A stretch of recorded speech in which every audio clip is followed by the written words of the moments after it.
Now we're going to go through two chapters. They're both short, so we will also do a quick review of characters, just to sort of maybe add some things to our notes about who these different people are. Just remember that when you have linked stories like this, it can be easy to get people mixed up. So this next chapter, Stockings, starts off with Henry Dobbins. Henry Dobbins, just to remind you, is the guy who is the machine gunner, and he walks around, goes every day throughout the war wearing his girlfriend's pantyhose around his neck like a good luck charm. And this, we get some more background here about his character. He is considered a really nice guy, but he's not very sophisticated. In many ways, he was like America itself, big and strong, full of good intentions, a roll of fat jiggling at his belly, slow of foot, but always plodding along, always there when you needed him, a believer in the virtues of simplicity and directness and hard labor.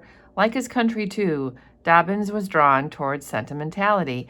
And I have a note here, kind of written sideways, that he's also the character who likes there to be a moral to a story. So, he wants there to be meaning to things.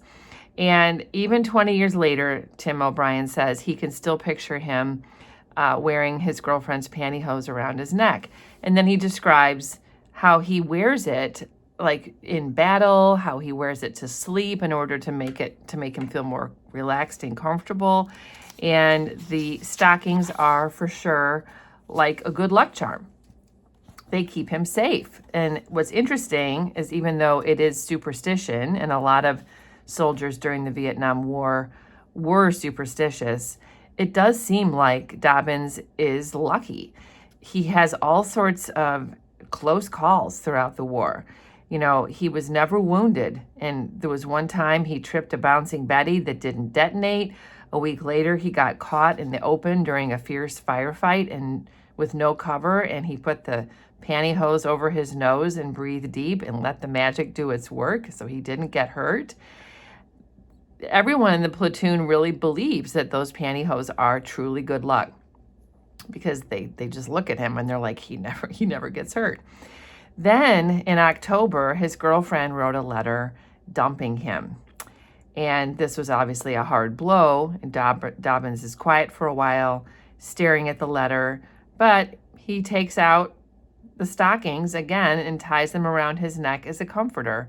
And he says, no sweat, the magic doesn't go away. So he believes in the pantyhose more than he does in her love.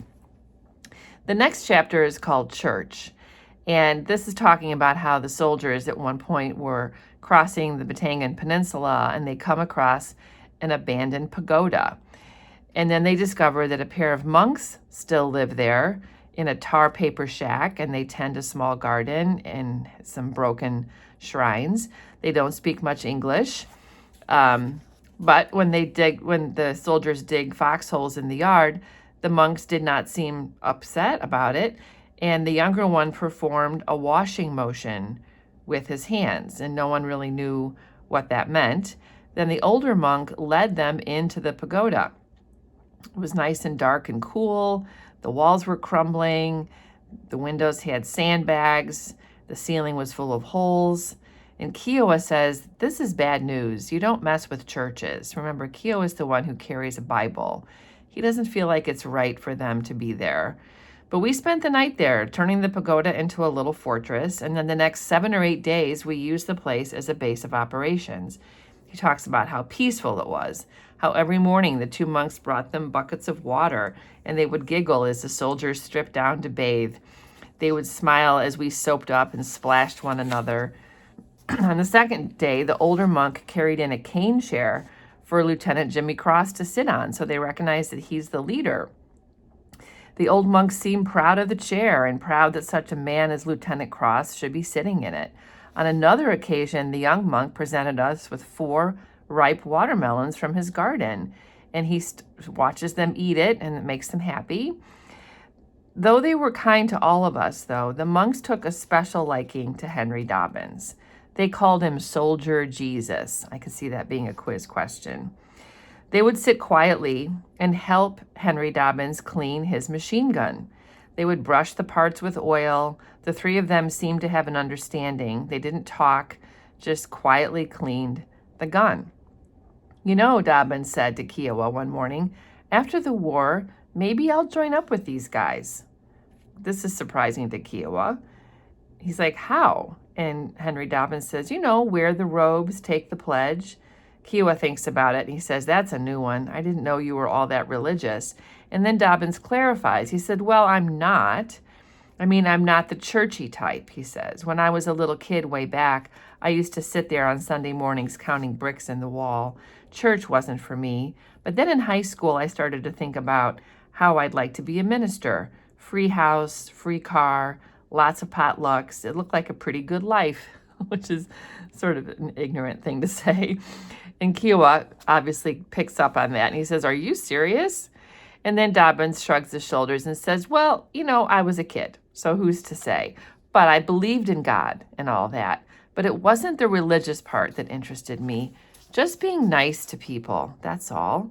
Being decent. Kiowa can agree with that. Visit sick people and stuff like that. I would have been good at it too. Not the brainy part, not sermons and all that, but I'd be okay with the people part. So remember in the beginning, they said Henry Dobbins wasn't that smart, and he even himself admits that he's not really brainy. Anyway, Dobbins says, I couldn't ever be a real minister because you have to be super sharp upstairs. It takes brains. You have to explain some hard stuff to people, like why people die or why God invented pneumonia and things like that. I just didn't have the smarts for it. And there's the religious thing too. All these years, man, I still hate church. Well, maybe you would change, Kiowa said. Henry Dobbins closed his eyes. One thing's for sure, he said. I'd look spiffy in those robes, wear a robe and be nice to people. He could see himself doing that. And Kiowa says, that sounds good. The whole time they're having this conversation, the monks seem to know they're having an important conversation, even though apparently they don't speak very much English. Then Dobbins asks the obvious question, because Kiowa does really present himself as a religious person. What about you? Dobbins said. You carry that Bible everywhere. You never swear or anything, so you must. So Kiowa says, well, I grew up that way. And Dobbins asked if he ever thought about being a minister, and Kiowa says, no, not ever, which is ironic. An Indian preacher, man, that's one I'd love to see, feathers and buffalo robes.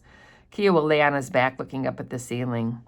He says, not a minister, but I do like churches. The way it feels inside. It feels good when you just sit there like you're in a forest and everything's really quiet, except there's still this sound you can't hear, which is such a beautiful description. Yeah. Do you ever feel that? Sort of. And then Kiowa gets more uncomfortable. This is all wrong. Setting up here. I don't care. It's still a church. Dobbins nods and says that's true. When the two monks finished cleaning the gun, Henry Dobbins began reassembling it, wiping off the excess oil, and then he gave them each a can of peaches and a chocolate bar and told them to beat it. And they go back into the bright sun. Henry Dobbins made the washing motion with his hands. You're right, he said. All you can do is be nice. Treat them decent, So this is a nice little sort of character study, I think, of Henry Dobbins. I just want to take a little moment, since that was a very short chapter, to just review, just to remind you that I am keeping for myself, and I'm doing this as a model for you, just a list of characters as they come up. And we have had new characters introduced in the last few days here. Kurt Lemon, he's the one who dies in a tree playing catch with Rat Kiley with those smoke grenades. Lemon Tree is honestly a way of sort of remembering him. And then we have Mark Fosse and Marianne. This was from the chapter about the song Trebong. Just remember that this is a story that Rat tells about a previous post where he had been a medic. And Mark Fosse is the one who ships his girlfriend over, and Marianne is the one who joins the Green Berets and eventually disappears into the jungle. She becomes very obsessed and addicted, really, to the war. I also added some information about Kiowa, that he's a Native American, that he likes churches and carries the Bible. I added some more information about Henry Dobbins, that he likes a moral to the stories. he's a nice guy. He's the one who carries the pantyhose around his neck. I also just added the important detail that Jimmy Cross is the one who's obsessed with Martha, even though Martha is very frigid and disinterested in having any kind of romantic relationship with him. So just, as you're going, try to add information about these characters. It may get to the point, we're about halfway through this book, where you feel like there's too much to write for some of these. This is when I often see students create flashcards for these characters or make a Quizlet for these characters, just to help keep them all straight.